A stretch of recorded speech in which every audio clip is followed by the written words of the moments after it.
Hi, this is Pearl and welcome to my channel. I hope everyone had a nice International Scrapbooking Day yesterday.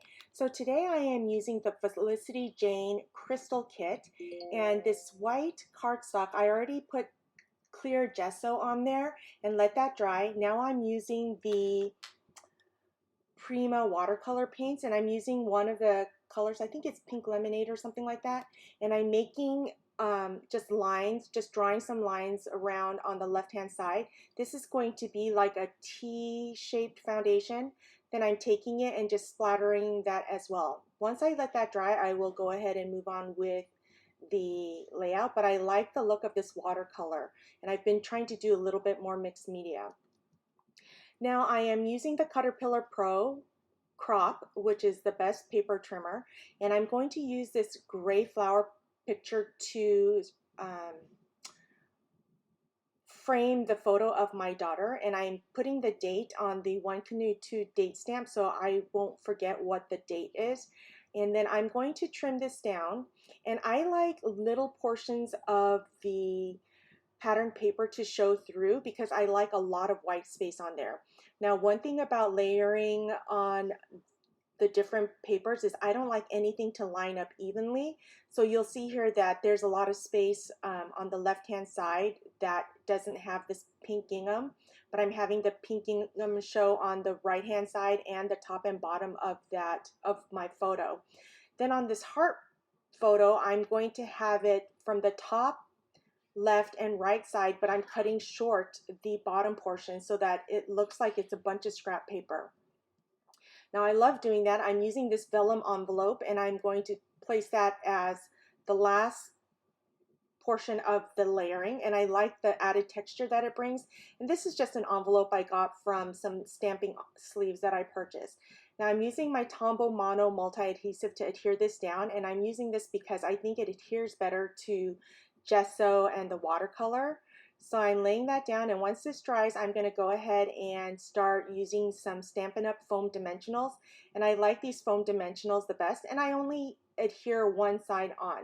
So when I adhere the photo and the other layers of the scrapbooking cardstock, I only adhere the middle portion so that I can put the Stampin' Up! Foam dimensionals on to the corners of the photo. Now I'm using a little embellishment that says one of a kind on the bottom right hand corner, and then I'm going to put a vase. I think that's what I do next. No. Oh, by the way, I did fussy cut a lot of the flowers that I'm using, or all of the flowers that I'm using for this layout. It came with a cardstock, and I did fussy cut that.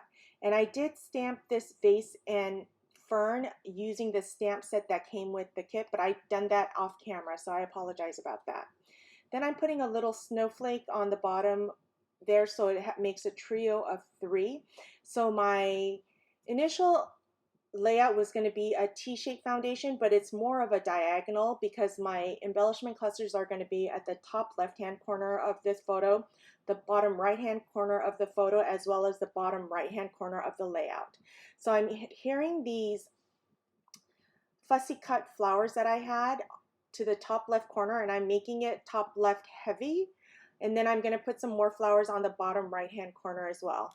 Now you'll see here that I'm using the glue runner adhesive because I got a little bit of adhesive on my daughter's eye, and I try to get this adhesive off, but I end up ruining the picture. So I do end up reprinting the photo, and I do use my Epson PM400 printer to print out the photo. So you'll see here that I'm replacing that. I'm checking the date to make sure. See how I only put adhesive in the middle of the photo? And so far my layouts have been doing great. I have months and months of photos, or layouts I should say, that I have not put into the page protectors yet because I still need to do some voiceovers so I could upload my videos. So they've been lasting fine with the adhesive just in the middle. Now I did glue down Everyday Life chipboard on the top left hand side of the photo, and here I'm putting more flowers on the bottom right hand side, and I do use the Stampin' Up! Foam dimensionals. So I'm putting that there, so that's how it makes the diagonal foundation. Now I have this black embellishment that says finding joy in my journey, and I'm putting foam dimensionals on that, and I'm going to put that on the on the right hand side. Now you'll see here that I have black on the one of a kind on the very bottom right, and black on the finding joy in my journey. So I'm going to use black as well for my title.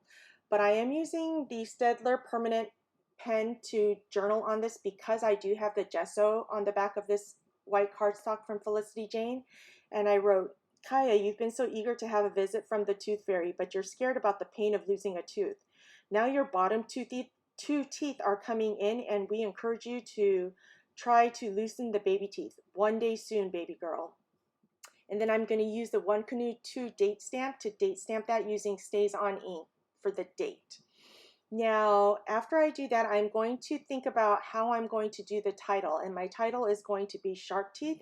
So I do end up getting my T ruler out to see if I want to put the title above my journaling or if I should put it on the top and bottom of my photo. So you'll see here that I'm going to try to put it on the above my journaling, and then I end up not doing that because I wrote crooked. And plus I don't think shark teeth will fit on that space. So I am going to put shark on the top portion of my photo and teeth on the bottom left of my photo. You'll see here, I'm going to try that. You would think I could figure it out by now that it's not going to fit, but no, I'm a slow learner. So there you see it. I am having it flush to the right. So I start backwards with the K for the shark tooth. And I do put the SH on top of the flower embellishment because I do want it to show as my title. Now I'm going to put the teeth on the bottom left-hand portion, and I am putting it over the vellum there. So that'll go there. And I have it flush to right under the flower embellishment because I don't mind if a little bit of the H doesn't show because you know it's teeth. Whereas if I put the SH under the flower on the top, you won't know that it says shark. So I do that with the shark teeth, and then I end up putting one of the embellishments. It's like a pendant, and it says love, and I'm going to put that under the chipboard that says finding joy in my journey, and I'm using just a little foam dimensional to adhere that portion down. And then I'm going to do some Nouveau drops. Now this is in Gold Luxe, and I'm going to put 3 dots in the 3 areas of embellishment. And after that, I like to tap my cardstock against something just to flatten it out just a little bit, and I do like that, and it looks like enamel dots. So I am also taking black calligraphy ink, and I'm going to splatter the black ink on the 3 areas of embellishments because I love inking my layouts. So there you have it. That is my layout about my daughter's shark teeth. Well, thank you so much for joining me. If you enjoyed this video, don't forget to give me a thumbs up, subscribe, hit that notification bell so you know every time I upload a new video, and I'll see you next time.